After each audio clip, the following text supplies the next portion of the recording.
श्री सद्गुरु महाराज की जय।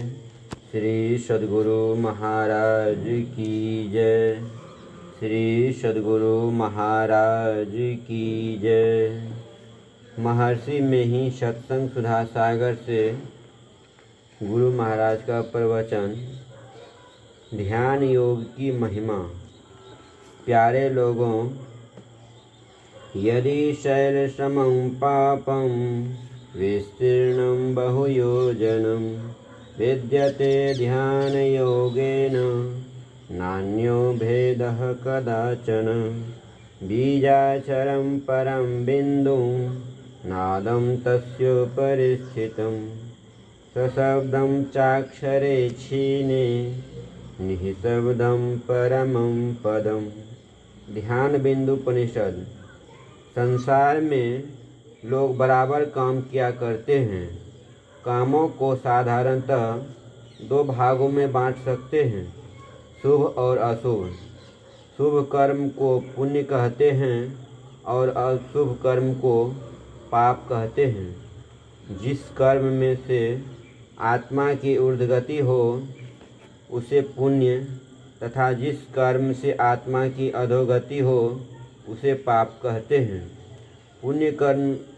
पुण्य कर्म करने वाले को पुण्यात्मा धर्मात्मा कहते हैं और पाप कर्म करने वाले को पापात्मा कहते हैं। पाप का फल दुखमय तथा पुण्य का फल सुखमय होता है। लोग अधिकतर पाप ही करते हैं तथा उसका फल दुख भोगना नहीं चाहते। शांतिमय सुख प्राप्त करने की ही अभिलाषा रखते हैं। फिर लोग यह भी समझते हैं कि पाप किया फिर पुण्य करने पर पाप कट जाएगा, किंतु ऐसा नहीं होता। यहाँ यह हिसाब नहीं है कि दो में से दो घटाओ तो बाकी कुछ नहीं बचेगा। हाँ, यह अवश्य है कि पुण्य का फल अलग तथा पाप का फल अलग भोगना पड़ेगा। महाराज युधिष्ठिर बड़े धर्मात्मा थे। नित्य ब्राह्मण भोजन कराते थे, दान करते थे, बड़े बड़े यज्ञ करते थे। दुर्गम से दुर्गम स्थान में तीर्थ करने गए थे। जहाँ वे स्वयं नहीं जा सकते, वहाँ भीम के पुत्र घटोत्कच की सहायता से उस दुर्गम स्थान में जाते थे। भगवान श्री कृष्ण का दर्शन भी उनको बराबर ही हुआ करता था। वे सदा सत्य बोलते थे, लेकिन केवल एक शब्द झूठ बोलने पर मिथ्या नरक देखना पड़ा तथा नरक का दुख भोगना पड़ा। जैसा कि महाभारत में लिखा है, तप, दान, पुण्य, तीर्थ, यज्ञ आदि कितना शुभ कर्म पुण्य कर्म उन्होंने किया, किंतु इतने पुण्य करने पर भी एक झूठ बोलने के कर्म फल से नहीं बच सके। इससे जानना चाहिए कि पुण्य करने से पाप कर्म के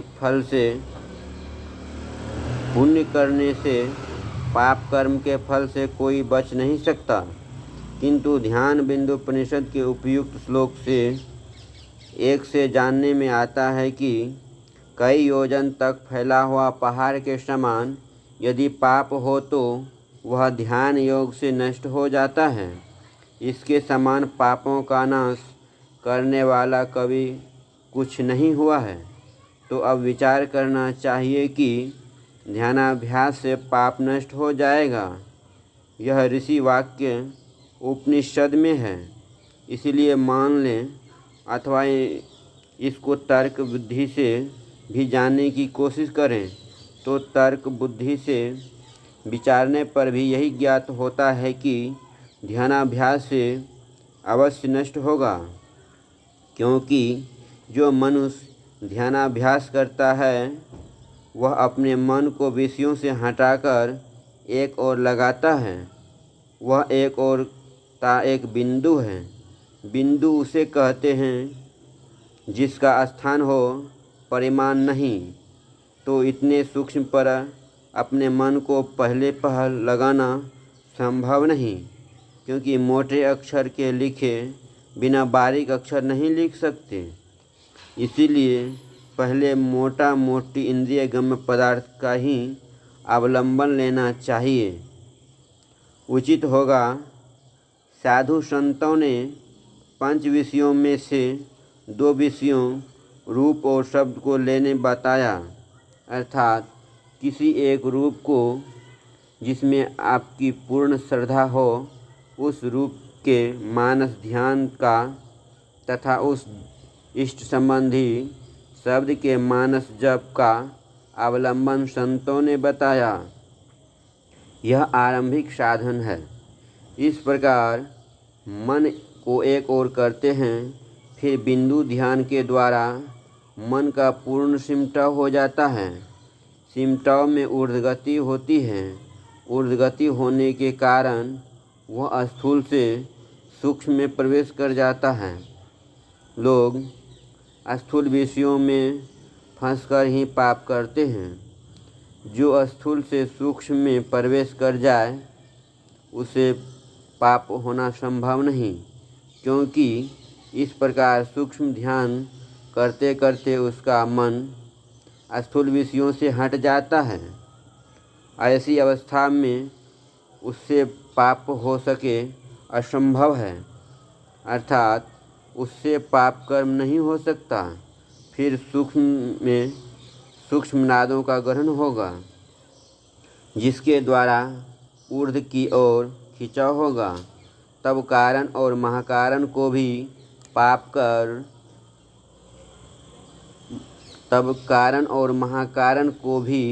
पार कर केवल दशा प्राप्त कर, इस प्रकार वह जड़ से सब मंडलों को पार कर कर्म मंडलों को पार कर जाता है। जो कर्म मंडलों को पार कर गया, उसका पीछे का किया हुआ जो संचित कर्म है, उससे वह छुटकारा पाकर प्रारब्ध के बंधन से छूट जाता है।